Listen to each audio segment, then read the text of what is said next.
Hello everyone, कैसे हो आप सब। उम्मीद करता हूँ आप सभी अच्छे होंगे और अपनी पढ़ाई और बोर्ड की तैयारी बहुत अच्छे से कर रहे होंगे।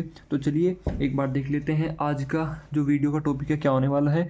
आज हम चैप्टर 6 हेलो एल्केन तथा हेलो एरीन यानी haloalkanes and haloarene जो क्लास 12 की ऑर्गेनिक केमिस्ट्री में पहला चैप्टर है। किसमें कहा मैंने? क्लास 12 की ऑर्गेनिक केमिस्ट्री का पहला चैप्टर। वैसे तो 6th चैप्टर है क्लास 12 का, लेकिन ये ऑर्गेनिक केमिस्ट्री का पहला चैप्टर है। इसके इंपॉर्टेंट टॉपिक को देखने वाले हैं। इससे पहले वाली 5 वीडियो अपलोड हो चुकी हैं, उसमें मैंने आपको 3 फिजिकल केमिस्ट्री के चैप्टर, ठीक है, विलियन, विद्युत रसायन और बलगतिकी, और 2 इनऑर्गेनिक के चैप्टर डीएफ ब्लॉक और उपसहसंयोजी यौगिक, उनके इंपॉर्टेंट पार्ट बता दिए हैं। और उन 5 वीडियो का डिस्क्रिप्शन में मैंने लिंक दिया हुआ है, उनको देख लीजिएगा।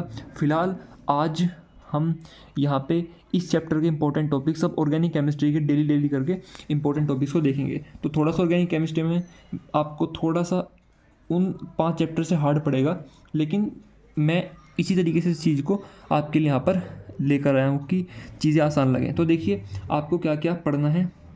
तो ये चैप्टर, ये बेसिकली यहाँ पे ये आप लोगों का पूरा सिलेबस है यूपी बोर्ड का, जो हेलो एल्केन हेलो एरीन का सिलेबस है, ठीक है। तो इसमें ही हमको बेसिकली चीज़ों को देखना है। तो सबसे पहले आपको क्या पढ़ना है, थोड़ा सा ध्यान दीजिएगा। आपको सबसे पहले यहाँ पे पढ़ना है डीडीटी को। तो यहाँ पे आप लोग देखिएगा, डीडीटी एक तो जो कंपाउंड होता है इसको आपको बहुत अच्छे से पढ़ना होगा। उसके बाद फ्रियोन कंपाउंड होता है, उसको बहुत अच्छे से पढ़ना होगा, ठीक है। डीडीटी को और फ्रियोन को, और जो भी इनकी रिएक्शंस हैं, मतलब ये कैसे बनाए जाते हैं, इनकी क्या क्या केमिकल प्रॉपर्टीज़ का मतलब क्या क्या इनकी रिएक्शंस हैं, उनको आपको क्या क्या रिएक्शन शो करते हैं और कहाँ कहाँ ये यूज़ होते हैं, और इनकी फिजिकल प्रॉपर्टी। जब भी कोई कंपाउंड पढ़ो तो ये बात ध्यान रखो कि वो कैसे बनाया जाता है, उसकी केमिकल रिएक्शन, उसकी फिजिकल प्रॉपर्टी, जैसे मेल्टिंग पॉइंट, बॉइलिंग पॉइंट, ठीक है, सॉलिड होता है कैसा होता है, और कहाँ उसका यूज़ होता है, और उसकी केमिकल रिएक्शन कुछ इंपॉर्टेंट्स, वो सब आपको पढ़नी होती है। तो फ्रियोन और डीडीटी को आपको बहुत अच्छे से पढ़ना होगा भाई। उसके बाद आपको यहाँ पे थोड़ा सा देखना होगा कि यहाँ पे आपको इथाइल ब्रोमाइड, जिसको हम ब्रोमो एथेन भी बोलते हैं, इसका ही नाम है, इस कंपाउंड को बहुत अच्छे से पढ़ना होगा। इथाइल ब्रोमाइड ब्रोमो एथेन कैसे बनता है, ठीक है, और यहाँ पे कैसे ये बनता है, और मतलब बनाने की रिएक्शन क्या क्या इसकी केमिकल रिएक्शंस हैं, फिजिकल प्रॉपर्टी क्या क्या है इसकी, ठीक है, जैसे melting point, boiling point, solid कैसा होता है, ये सब फिजिकल प्रॉपर्टी में आता है। 4-5 आपको फिजिकल प्रॉपर्टी जो भी कंपाउंड पढ़ो उसकी याद करनी है। और साथ साथ में इस कंपाउंड को बनाने की जो लेबोरेटरी मेथड है, मतलब प्रयोगशाला विधि है, उसको भी पढ़ना होगा। क्या कहा मैंने? इस कंपाउंड को बनाने की प्रयोगशाला विधि जो है, यानी जो आपकी प्रयोगशाला विधि में जो डायग्राम है उसको भी पढ़ना होगा, ठीक है। ये बोर्ड में क्वेश्चन कभी कभी आ जाते हैं, तो इसको आपको पढ़ना होगा, ठीक है। चलिए उसके बाद आपको यहाँ पे क्या पढ़ना होगा, उसके बाद आपको यहाँ पे पढ़ना होगा क्लोरोबेंजीन। क्लोरोबेंजीन को आपको पढ़ना होगा, एक कंपाउंड है, बहुत ही अच्छे से इसको पढ़ना होगा।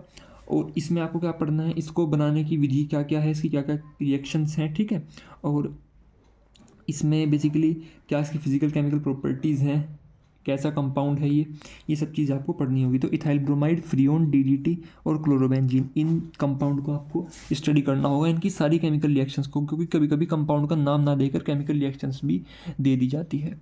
और जब भी आप ऑर्गेनिक केमिस्ट्री के अंदर कोई केमिकल रिएक्शन को पढ़ें तो उसमें क्या क्या रिएक्टेंट्स हैं, क्या प्रोडक्ट हैं, उनको भली भांति लिखें बैलेंस करके, ठीक है। कुछ रिएक्शंस में बैलेंसिंग की आवश्यकता नहीं होती, वहाँ ना लिखें। और क्या क्या उसमें कैटलिस्ट यानी उत्प्रेरक डाले गए हैं उनको भी मोटा मोटा याद रखें। उसके बाद आपको क्या पढ़ना होगा, उसके बाद यहाँ पे आपको नीचे का कुछ नहीं करना है, समावयवता वगैरह कुछ नहीं पढ़ना है आपको। यहाँ पे पढ़ना होगा फिर उसके बाद एक बहुत इंपॉर्टेंट टॉपिक है, ये CX यानी कार्बन हेलोजन। एक्स को हम जब कहीं पे भी एक्स लिखा हो समझ जाओ उसका मीन्स हेलोजन है। CX यानी कार्बन हेलोजन आबंध की प्रकृति आपको पढ़नी होगी। CX कार्बन हेलोजन की प्रकृति पढ़नी होगी। अब इस टॉपिक से क्या मतलब है, देखो इस टॉपिक से मतलब है, यहाँ पे halo alkane hello arene 2 topic हैं। हेलो एल्केन आपके कैसे कंपाउंड होते हैं जो स्ट्रेट चेन में होते हैं, मतलब जिनमें कोई साइक्लिक रिंग नहीं बनती, और हेलो एरीन में साइक्लिक रिंग बनती है। तो CX बॉन्ड हेलो एल्केन में भी मिलता है और हेलो एरीन में भी, ठीक है। तो यहाँ पे आपको CX आबंध की प्रकृति के बारे में पढ़ना होगा। क्या पढ़ना होगा? CX आबंध की प्रकृति, मतलब हेलो एल्केन में इसकी क्या क्या इसके नेचर होती है और हेलो एरीन में इसकी क्या नेचर होती है, उसको आपको अलग अलग स्टडी करना होगा। ठीक है, कि ये CX बॉन्ड हेलो एल्केन में ज़्यादा स्ट्रॉन्ग होता है हेलो एरीन में, उस चीज़ को आपको मतलब यहाँ पे स्टडी करना है। उसके बाद आपको यहाँ पे एक बहुत ही इम्पोर्टेंट चीज़ होती है क्या, तो ध्यान से देखिए, कंपाउंड होता है CHCl3, इसको हम बोलते हैं क्लोरोफॉर्म। क्या बोलते हैं? क्लोरोफॉर्म बोलते हैं। इसको हम ट्राई हेलो एल्केन भी बोलते हैं, जो यहाँ पे मेंशन उन्होंने ट्राई हेलो एल्केन के नाम से किया है, तो क्लोरोफॉर्म ही है इसका मतलब। क्लोरोफॉर्म को बहुत अच्छे से स्टडी करें, ठीक है। क्लोरोफॉर्म को बनाने के लिए एक रिएक्शन होती है जिसको हम हेलोफार्म रिएक्शन बोलते हैं, उसको स्टडी करें, ठीक है। तो ट्राई हेलो एल्केन को आपको पढ़ना होगा बहुत ही अच्छे से, यहाँ पे 2 बार इन्होंने मेंशन कर दिया। ट्राई हेलो एल्केन को आपको स्टडी करना है। ट्राई हेलो एल्केन में CHCl3 नहीं और भी कंपाउंड आते हैं, उसको स्टडी करना होगा, ठीक है। वो कैसे बनता है, क्या क्या उसकी प्रॉपर्टीज़ हैं, ये सब। उसके बाद आपको यहाँ पे थोड़ा सा एक चीज़ और स्टडी करनी है। मोनो हेलो एल्केन जो होता है ना, मोनो हेलो एल्केन के विरचन की सामान्य विधियाँ। मोनो हेलो एल्केन के विरचन की सामान्य विधियाँ। मोनो हेलो एल्केन कौन होते हैं? CH3Cl, CH3Br, इस टाइप के कंपाउंड, ठीक है। तो मोनो हेलो एल्केन के विरचन की सामान्य विधियाँ, कुछ इंपॉर्टेंट रिएक्शंस आपको स्टडी करनी होंगी, ठीक है। तो बस इतना ही आपको इस चैप्टर के अंदर स्टडी करना है, इससे ज़्यादा कुछ नहीं। तो यहाँ पे नेक्स्ट वीडियो में मैं आपको अल्कोहल फिनोल ईथर के बारे में पढ़ाऊँगा कि क्या क्या इंपॉर्टेंट टॉपिक्स हैं बोर्ड के लिए।